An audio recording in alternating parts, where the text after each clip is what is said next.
Welcome to the show, fellow Earthlings. The topic for this episode is a little bit sensitive, but before I get into it, I want to give a sort of, I don't know if you call it a caveat. You could. It's sort of a caveat. It's a warning. It's an explanation of a certain area that I will not go into in any of these episodes. I know there's people on social media who like to talk about, was Gia actually gay, and who was she really in a relationship with, and who was her quote-unquote true love, and all of that stuff. That's not something I'm ever going to discuss on any of these episodes, so if that's something you're looking for, you won't find it here. And here's why, actually. It's a good explanation as to why. I have the book called Born This Way. It was written by Sasha Landvin Bauman. I hope I pronounced that right. It's from chapter 9, page 61. She says, 2 things nonetheless remain clear.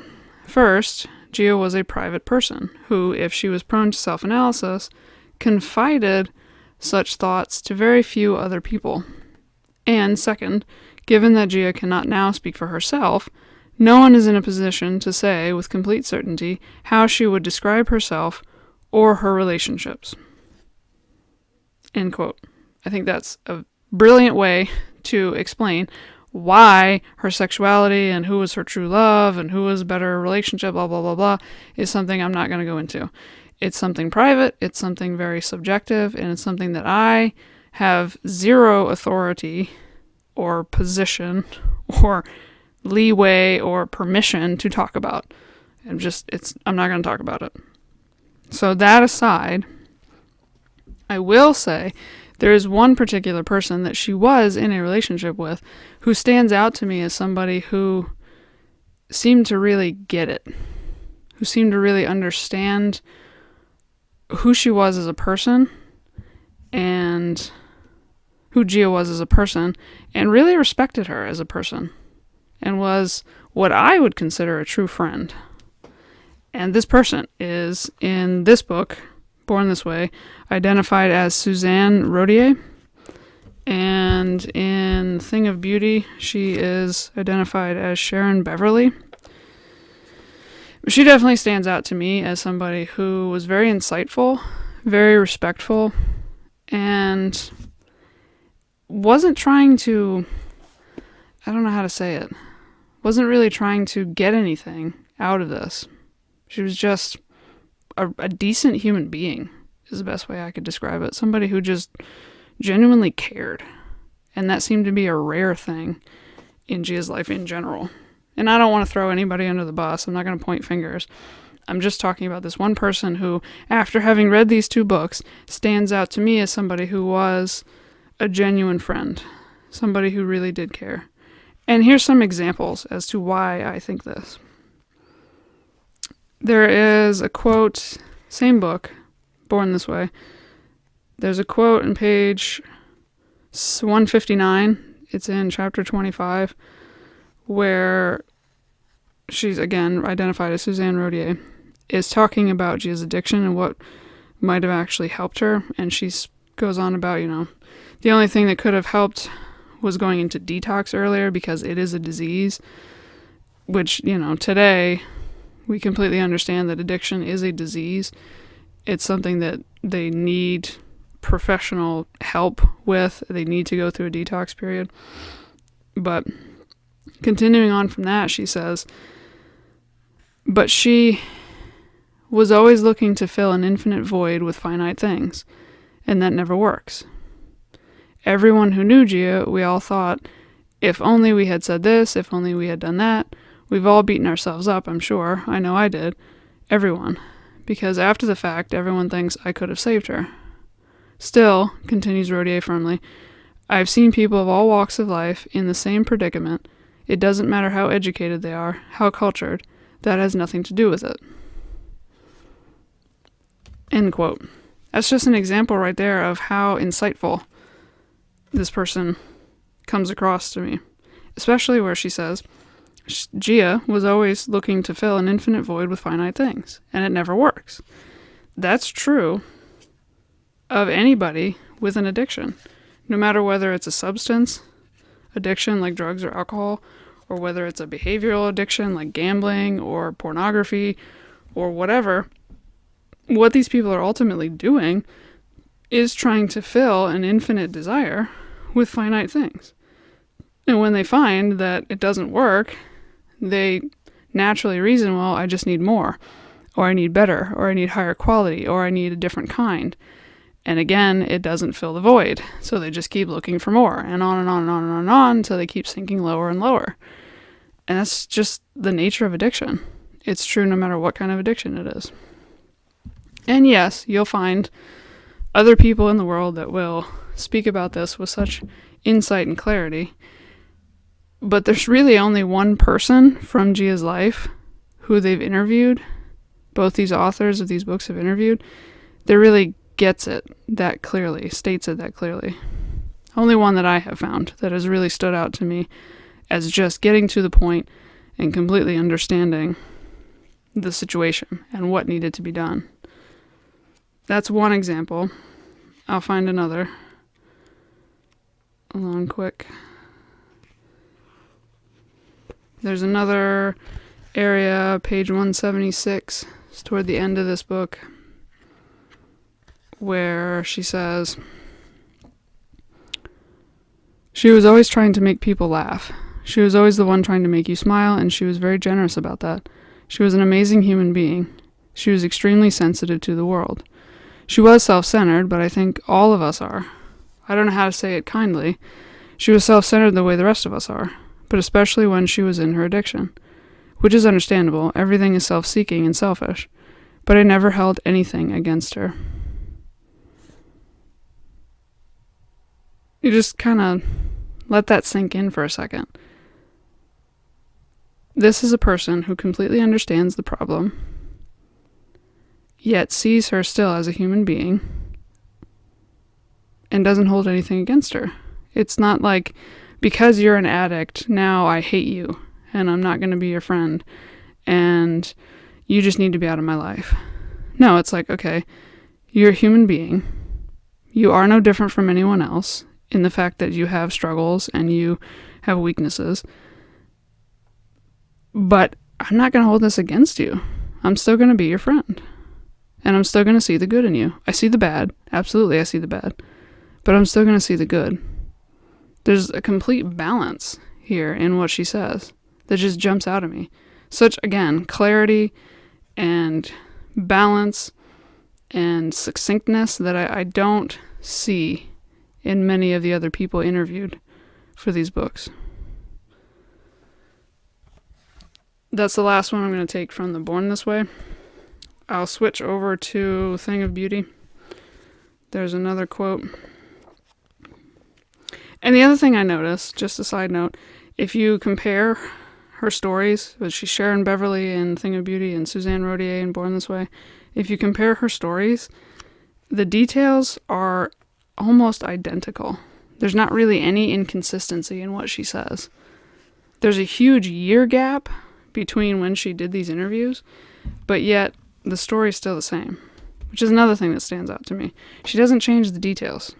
It's just the truth. She just tells you the truth. Okay. From Thing of Beauty, she says, well, let me give the background quick, what Stephen Fried says. He says, Sharon Beverly had moved back to Philadelphia from New York when her mother took ill in 1984. She had remained the only friend from the old days with whom Gia stayed in contact. Quote, we usually talked on the phone, she recalled. She had always called to tell me she was in one of these drug centers. Then she'd call to tell me she was clean and working. It was like that when she was in New York, and it just continued. She called me from Eagleville, then she called and said she took a job at the mall selling jeans, which seemed pretty weird, but she felt that's what she had to do. They told her in therapy that she had to humble herself. From that point on, she was never the same. She just lost that glow, that fun side of her. She was losing it little by little, but by this time she was drained. The last time I saw her, she looked very different. Or really different, sorry. They had her on lithium. She just looked like a different person. Her hair was different. It was thin and dull. She didn't have that glow. She kind of was like a zombie. She always said she wanted to be a guitarist. I was telling her that I was getting ready to move back to New York, and I was doing some singing at the time and writing. So I asked her, "Do you know how to play guitar now?" And she said a little bit. And I said, "Come on, we'll do something together. You play guitar and I'll write the songs." And she said, "No, it's too late for that." She'd call me and we'd do silly things on the phone, like watch Friday night videos together and talk about life. At that time, she had become spiritual. She was reading the Bible. She was reading a lot of things. She was saying, "I think God has a big plan for me, but I don't think it's in this life." She said one thing that I couldn't believe. She said, "I can't believe you're still my friend. You're the only person who's been through all this with me. I can't believe you're still my friend." She still couldn't imagine someone just loving her for herself. End quote. That's the main example from Thing of Beauty that again illustrates what I've been saying, that this one person identified as Sharon Beverly and Suzanne Rodier was the only person, from what I can see, who was really a genuine friend, who just took the good with the bad and seemed to understand who Gia was as a person, and furthermore respected her as a person. Just said, "Okay, this is you, and I can't change that. You're the only one who can change yourself. You're the only one who could ever want to change yourself. I can't make you do anything you don't want to do. So I'm just going to let you be yourself. And I'm going to be your friend and love you through all of it." And Gia herself even points this out. She says, "I can't believe you're still my friend. You're the only person who's been through all of this with me, and you're still my friend." And I think that one sentence right there sums up everything that I have said for the last 11 minutes or so. I know that there's a debate out there about who was really a good friend to Gia and who was really important in her life and who was this and who was that. And okay, I understand. There's a lot of people that have very strong feelings about this. But instead of arguing with all of that, I decided that I'm just going to point out the one person that I don't think gets enough attention for this kind of thing. And I get it that she, wants to be private. She uses a pseudonym, and that's fine. It's all well and good. I respect that. But the things she says are just so profound and so wise and so clear and so consistent and true that I think she deserves more credit as being a genuine friend and good human being in Gia's life than she gets. She deserves more credit for that than she often gets, from my perspective, in my opinion. Okay, so to not make this take too long, I'm gonna stop there. Just conclude with, this is my opinion, my perspective, something I wanted to add. And I always will make sure, like I've said before, I use as much evidence as possible because I don't want this to come across as just my very strong feelings about this situation, even though it was something I was not a part of.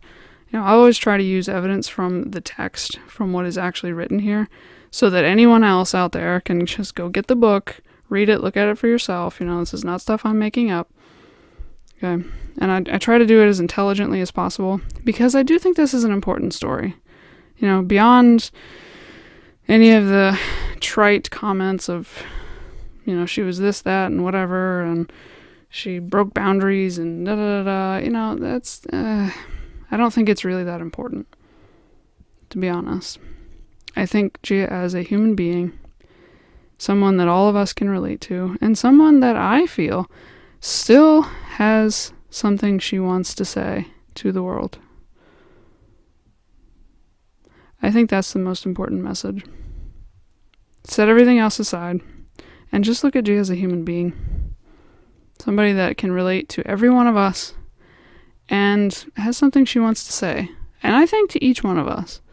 I think to each of us individually. I think she genuinely has something she wants to say to each of us. So, whatever that is, whoever's listening, whatever that is she wants to say to you, I hope you're listening. Hope you got your ears open. And I hope that you put it into practice. Don't just set her up on a shelf and say, she's a figure of history and somebody that I idolize. No, put it into practice. I think that she's got something she wants to say to you that she wants you to also live in your everyday life. Okay? So that's all I have for this episode. I don't want to drag on too long. I hope you enjoyed it, and I hope you stick around for more. Peace, and God bless.